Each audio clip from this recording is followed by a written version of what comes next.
पूज्य पिताजी ने सारी साध संगत को धुंध में सावधानी से सफर करने के बारे में वचन फरमाते हुए कहा कि प्यारी साध संगत जी, क्या मौसम है। जो अल्लाह वाहे गुरु गॉड खुदा रब से प्यार करते हैं, जो अपने सदगुरु मौला से प्यार करते हैं, उनका सारा ध्यान अपने मालिक की तरफ रहता है। पर इसका मतलब ये नहीं है कि जब आप गाड़ी चलाएं, बाइक चलाएं, तब आंखों रूपी ध्यान को भगवा न की तरफ लगा दो। वो आंखें खुली रखनी है, ध्यान पूरा रखना है। कई बार धुंध होती है, आप लापरवाही कर जाते हैं और ऊपर से कई लोग कहते सुना है देखी जाएगी। फिर जो होगा क्यों ऐसा मांगता है भाई, क्यों करे भगवान ऐसा कुछ। अगर ऐसा होगा तो फिर तू नहीं देखेगा, कोई और ही देखेगा। ऐसा नहीं होना चाहिए। धुंध है, मौसम कोहरे का है, तो आप थोड़ा ध्यान रखा करें। टाइम भी हमने इसलिए 11 का दिया, काफ़ी लेट है, अब 12 के आसपास है। तो आपसे यही प्रार्थना है कि कर लगे कि कोहरा है तो आप जिस दिन दोपहर को धूप खिली है उस दिन आए जिनको बोला जाता है, और वो अगले दिन न मजलिस अटेंड कर लें। ये पूरा ध्यान रखा करें। और साईं जी का पाक पवित्र अवतार महीना शाह मस्ताना जी दाता का, शाह सतनाम जी दाता का, इसमें रोज आप अपने अंदर से प्रेयर किया करो। आज की मजलिस में पूछे गए सवाल और जवाब। सवाल 1, पिताजी, क्या ये सही है कि हम अपने गुरु को जितनी श्रद्धा और ध्यान से देखते हैं उतनी दीनता नम्रता हमारे अंदर आ जाती है?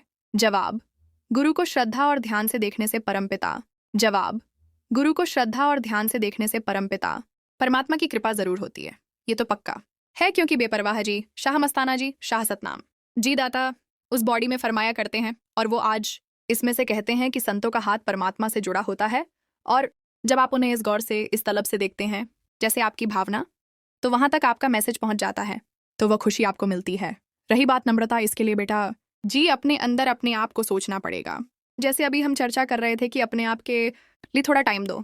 शाम को 5 मिनट, सुबह 5 मिनट सुमिरन करो, पानी पियो, पहले तो नारा लगाकर फिर सुमिरन करो। सुमिरन करने के बाद आप अपने बारे में सोचो। किसी को पता चल जाए कि आप में ये कमी है, अपने मन को लाहनत दो कि नहीं, मैंने ये काम नहीं करना। अच्छी चीजों को आप पकड़ कर रखो और बुरी चीजें मान लीजिए। आपको गप मारने की आदत को सुधारना है। रोज दिन में 15-20 गप सरकाते हो, तो आप सोचो कि आज मेरे में ये कमी मुझे फील हुई, कल से मैं 5 तक सीमित हो जाऊंगा। बिल्कुल तो व्रत नहीं रखना मुश्किल है, थोड़ा कोशिश तो करो, पर चलो 5 ही छोड़ दो कि 10 छोड़ दी, 5 रख लिए। अगले दिन सोचो ये 5 भी छोड़ूंगा। तो ऐसे 2 दिन में सहजे सहजे धीरे धीरे सारा ठीक हो जाता है। तो ऐसे उसको दूर कर दो। जो अच्छाई है उसको और आगे बढ़ाओ, पर अहंकार करना छोड़ दो। यकीन मानो आप बहुत ही अच्छे और नम्र बन जाओगे। नम्रता, दीनता आपके अंदर जरूर आ जाएगी। सवाल 2, पिताजी, जब किसी को एक शब्द भी कहा ना जाए और हम अपना दर्द आप जी को लेटर बनाकर लिख दें, तो क्या उस समय आप हमारे पास आकर हमारी फीलिंग, हमारा लेटर पढ़ते हो जी? जवाब, हाँ बेटा जी। आप तड़प कर, भावना से, श्रद्धा से लगातार यकीन रखते जा रहे हो अपने पीरा फकीर पर, और लगातार दृढ़ विश्वास वचनों के पक्के हो। तो संतों का तो पता नहीं, परमपिता परमात्मा जाके जरूर साथ देता है। वो संतों के रूप में जाता है, क्योंकि वो निराकार है, इसलिए उसको वो रूप धारण करना पड़ता है जो संत पीर फकीर का होता है। तो इसलिए वो पढ़ ही लेते हैं और आपकी फीलिंग्स को भी समझते हैं। सवाल 3, पिताजी, जैसे धरती के अलावा और जगहों पर भी जीवन है, क्या आप जी उन जीवात्माओं को भी गुरु मंत्र के साथ जोड़ते हो? जी। जवाब, सुमिरन करके इसका और अच्छे से पता लग सकता है। बेटा, हर खंडों ब्रह्मांडों में परमपिता परमात्मा का नाम चलता है संतों के द्वारा, महापुरुषों के द्वारा। वह हर जगह ऐसा चलाते हैं, परमात्मा उनको चलवाने का आदेश देते रहते हैं। सवाल 4, पिताजी, मैं अपने दैनिक जीवन में रहते हुए अहंकार, क्रोध और मोह को कैसे पहचानूं और उनसे ऊपर उठने का वास्तविक अभ्यास कैसे करें? जवाब, अहंकार और गैरत में एक महीन रेखा होती है। आप ये काम कर डालोगे, आप समय के आगे घुटने नहीं टेकोगे, समय से पहले आगे बढ़ोगे। ये गैरत है। आप बुरा नहीं करोगे, बुरा करने वालों को रोकोगे या बीमार को उठाकर हॉस्पिटल पहुंचाओगे। अच्छे कामों के लिए प्रण कर लेना, ये भी एक गैरत है। आत्मसम्मान बचाना, ये भी एक गैरत है। लेकिन दूसरों का बुरा करना, बिना वजह चुगली, निंदा, शिकायत करना और उनको पिटवा देना और बाद में सोचना, देखा मेरा माइंड कितना कमाल है, ये कहीं ना कहीं अहंकार, कपट आपके अंदर ले आता है। ऐसे बड़े लोगों में भी किसी को डराना, किसी को धमकाना, किसी को बहकाना, किसी का बुरा कर देना, ढींस जमाना, वो है अहंकार। अच्छे कामों के लिए प्रण करना और दृढ़ता से उस पर चलना, यह गैरत है। कई बार टीचर गुस्से में बोल भी पड़ते हैं, ये उनका पेशा है, पर टीचर साहबानों को सोचना चाहिए कि अगर वो घर से लड़कर आए तो बच्चों पे अब पना गुस्सा नहीं निकालना, घर का काम घर तक रखो। हाँ चलो गलती हो जाती है बच्चे से, प्यार से समझाइए। कभी वो टीचर बोल भी देते हैं तो वो गुस्सा नहीं है, वो आपकी जिंदगी के लिए प्रयास है। माँ बाप बच्चे को समझाते हैं, अगर नहीं मानता थोड़ा ऊंचा बोलते हैं, वो गुस्सा नहीं है, आप अनजान हो, माँ बाप आपको सही रास्ता दिखा रहे हैं, वो एक कर्तव्य है। गुस्सा है, जब आप बिना वजह किसी पर चढ़ दौड़ते, जब आप किसी का बुरा कर देते हो, गुस्से में बोले, मार पीट कर दिया, झगड़ा हो गया, तो ये गुस्सा है। ऐसे मोह है। मोह को पहचानने के लिए ये जानना जरूरी है, रिश्तों के प्रति वफादारी निभाना वो मोह नहीं, वो कर्तव्य है। पर हद से ज्यादा मोह में पड़ जाना, उसे मोह ममता कहा जाता है कि मेरे बच्चों के लिए यह होना चाहिए, उसके लिए यह होना ही चाहिए, और दूसरों का हक मार मार के अपने बच्चों को खिलाते जाना, गलत करते जाना। ये मोह का एक रूप है। जैसे महाभारत में भी आता है कि धृतराष्ट्र पुत्र मोह में इतना अंधा हो गया कि उसने अपना सारा कुल ही खत्म करवा लिया। ये रोग है।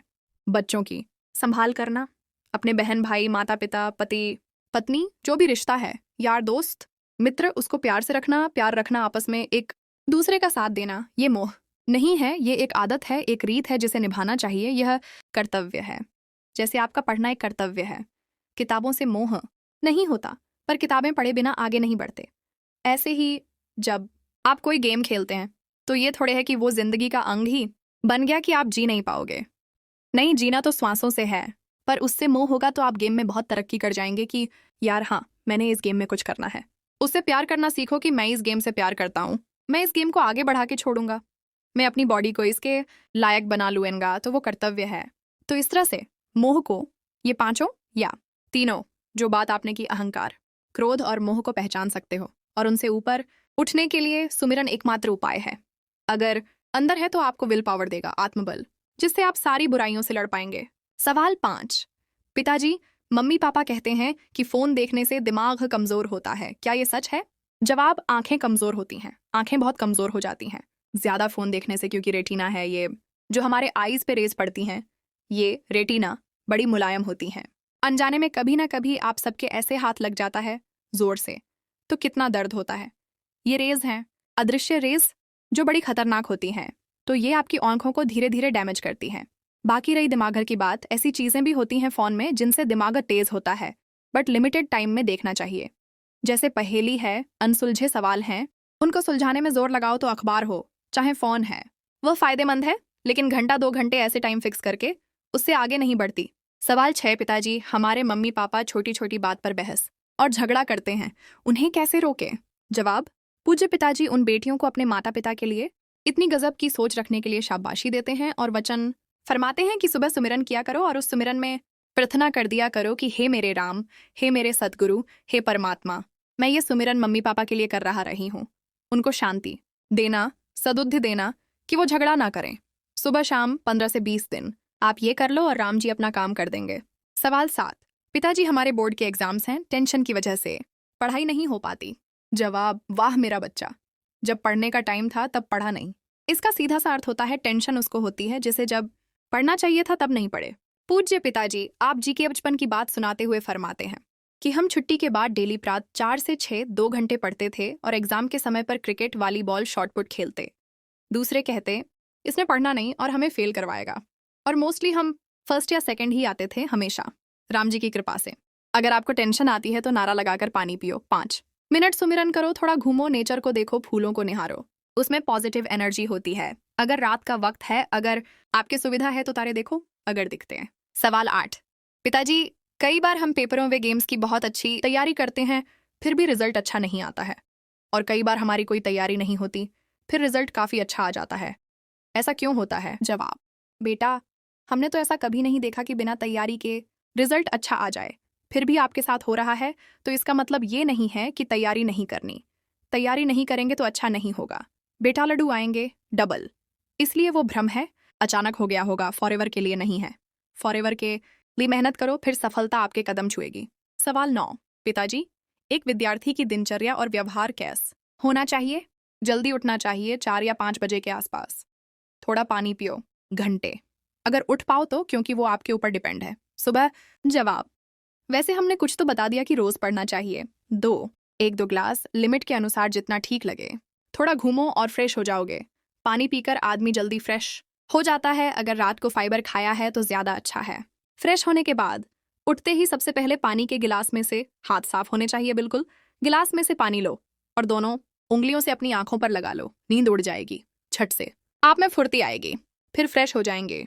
उसके बाद अगर पढ़ने का तालमेल बिठा लो, जबरदस्त है। सवाल 11। पिताजी, ईर्ष्यालु लोगों से कैसे बचा जा सकता है? जवाब, जी बेटा जी, आजकल ये बहुत चल रहा है। कुकर में अगर सब्जी बन रही है पता चल जाता है, कढ़ाई में कोई चीज बन रही है तो छन छन से पता चल जाता है, लेकिन किसके अदन क्या चल रहा है, क्या तड़का लग रहा है, कैसे पता चले? इसने कैसे कपड़े पहने हैं, इसको आगे क्यों बैठा रखा है, क्यों जलते हो? वो तो 7 समुद्र पार भी रहमतें बख्श देता है। तो शांत रहो, खुद ईर्ष्या ना करो, आपको कुछ नहीं होगा, ये पक्का है। भक्ति करो और ये गुण आ जाएगा, आपसे कोई भी ईर्ष्या करे आपका बाल भी बांका नहीं हो सकता है। सवाल 12, आज के युवा सच्चाई से बचने के लिए इमेजिनेशन दुनिया में खो जाते हैं जहां सब कुछ परफेक्ट होता है, पर जब सच्चाई उनके सामने आती है तो वो उसका सामना नहीं कर पाते। ऐसी सिचुएशन में क्या करें? जवाब, इमेजिनेशन बहुत करते हैं और वाकई उसमें ये भी सच है। सब्जबाग होते हैं, यानी मुरझाया हुआ एक भी फूल नहीं होता, सब खिले हुए, खुशबूदार, महकते हुए। लेकिन जब असल जिंदगी में आना पड़ता है तो बातें कुछ और होती हैं। तो इसके लिए बेटा उससे पहले धरातल को जांच लें कि वो चिकनी चुपड़ी बातें करने वाले का पास्ट क्या है। यकीन मानो इतना भी हमारी बेटियां कर लेंगी तो धोखा नहीं खाएंगी कभी भी। आप भी ऐसे मजबूत बनो कि हाँ, जो दिखता है उसके पीछे बहकना नहीं, कभी भी मुरझाई हुरड़ स्थिति का सामना नहीं करोगे। जायज स्थिति या रियल स्थिति आपके सामने रहेगी और फिर उसका दुख भी नहीं लगेगा। अदरवाइज तो दुख लगता है कि आपने ये सोच लिया वो मेरे लिए ये करेगा या मेरे लिए ये कहेगी या वो